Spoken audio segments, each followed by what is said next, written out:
تو چاہے غسل کچھ بھی ہو، اگر مسنون طریقے کے مطابق اگر ہم غسل کریں گے تو اس کا ہمیشہ فائدہ ہوگا۔ ایک آدمی پر نہانا ضروری ہو گیا، خواب کی حالت کی وجہ سے یا شادی شدہ انسان کی زندگی گزر رہی ہے اس وجہ سے، تو جب نہانا ضروری ہو گیا تو کیسے نہایا جائے گا، اس کا ہم آسان طریقہ بتا دیتے ہیں تاکہ باقی جو چیزیں ہیں، باقی جو تفصیلات ہیں وہ آپ خود انشاءاللہ تعالی پوچھ سکتے ہیں، پڑھ سکتے ہیں۔ ہاتھ پہلے دھوئیں گے، پھر اتنا نچلا باڈی کا حصہ، نمبر 2، پھر اس کے بعد میں جب یہ دھوئیں گے، نمبر 3 وضو کر لیں گے۔ وضو جیسے نماز کے لیے کیا جاتا ہے ایسے ہی آپ کریں گے، لیکن پاؤں نہیں دھوئیں گے، صرف پاؤں کے علاوہ پورا وضو کریں گے آپ، یہ نمبر 3۔ نمبر 4 باڈی کو دھوئیں گے، رائٹ سائڈ کا حصہ پہلے اگر ترتیب سے دھو سکتے ہیں تو، نہیں تو جیسے بھی آپ، جیسے بہت سے نوجوان جب شاور کے نیچے ٹھہرتے ہیں تو رائٹ اور لیفٹ ان کو خود بھی یاد نہیں ہوتا کہ کون سا رائٹ ہے لیفٹ ہے، تو جس طرح سے بھی چاہیں آپ اپنی باڈی کو دھو سکتے ہیں، لیکن رائٹ سے پہلے دھوئیں، صابن وغیرہ لگائیں تو ذرا زیادہ اچھی شکل ہوتی ہے اس کی۔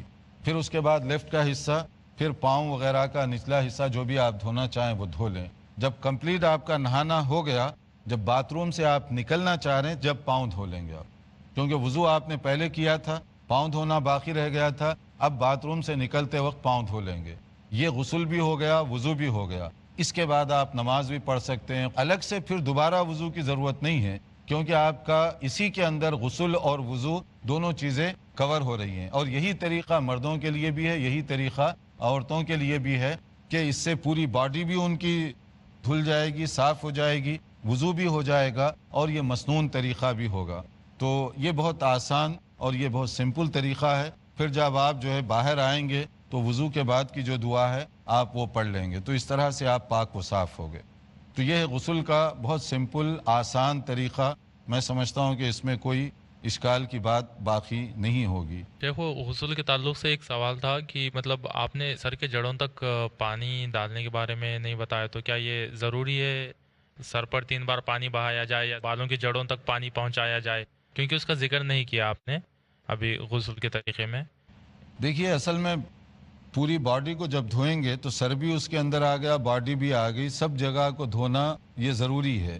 اب اس کے اندر باقی جو آپ جو ہے صابن لگائیں، شیمپو لگائیں، نہ لگائیں، یہ آپ کی اپنی چوائس ہے۔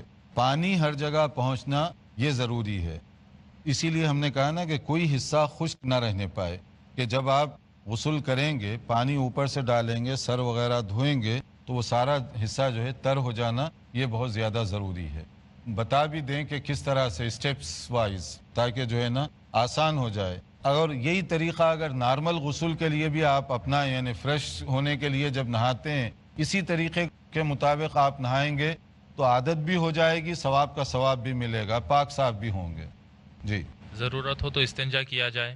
اس کے بعد پہلی سٹیپ یہ ہے کہ اپنے ہاتھ اچھی طرح سے دھو لیے جائیں۔ اس کے بعد اپنی شرمگاہوں کو دھو لیا جائے، پرائیویٹ پارٹس کو اچھی طرح سے دھو لیا جائے۔ اس کے بعد عام وضو کی طرح وضو کیا جائے، یہ تیسری سٹیپ ہوگی۔ چوتھی سٹیپ یہ ہوگی کہ بدن کے سیدھے حصے سے رائٹ سائڈ سے شروع کیا جائے، اسے اچھی طرح سے دھو لیا جائے، پھر لیفٹ سائڈ کو دھو لیا جائے، اور آخر میں سب سے آخر میں پاؤں دھو لیے جائیں۔ ماشاءاللہ۔ اس میں کوئی بات ہے پوچھنے والی؟ جی، آپ نے جس طرح سے بتایا ہے طریقہ، غسل کی تیاری کر لی، اپنے استنجا سے فارغ ہو گئے، ہاتھ دھو لیے، اس کے بعد جو ہے تو وضو جتنا کرتے اتنا کر لیے۔ اس کے بعد جو ہے تو حدیث میں ملتا ہے کہ آپ صلی اللہ علیہ وسلم جو تو 3 پلو ہاتھ بھر کے پانی لے کے سر پر ڈالا کرتے تھے، پہلے جڑوں کو بھگاتے تھے۔ تو یہ والی سٹیپ آپ نے بیچ میں نہیں بتایا۔ ہاں، اس کا دیکھیے کہ 3 مرتبہ جو آپ کہہ رہے ہیں کہ 3 مرتبہ دھوئیں باڈی کو، 5 مرتبہ دھوئیں، جتنی مرتبہ آپ فیل کرتے ہیں ضرورت اس کے مطابق۔ مقصد یہ ہے کہ باڈی کا ہر حصہ بھیگ جانا چاہیے۔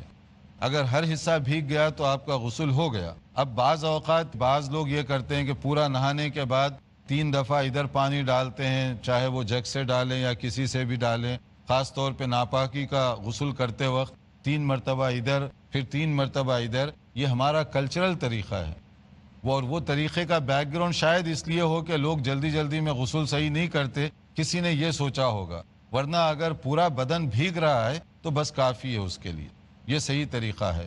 البتہ ایک یہ ہوتا ہے کہ جیسے آپ دیکھیں گے کہ نبی صلی اللہ علیہ وسلم کبھی ایک سا 4 مد کا ہوتا ہے، اور زیادہ سے زیادہ پھر بتایا گیا 4 مد سے 5 مد تک، یعنی 4 جگ جو چھوٹے سائز کے، اس میں پورا غسل بھی ہو جاتا تھا۔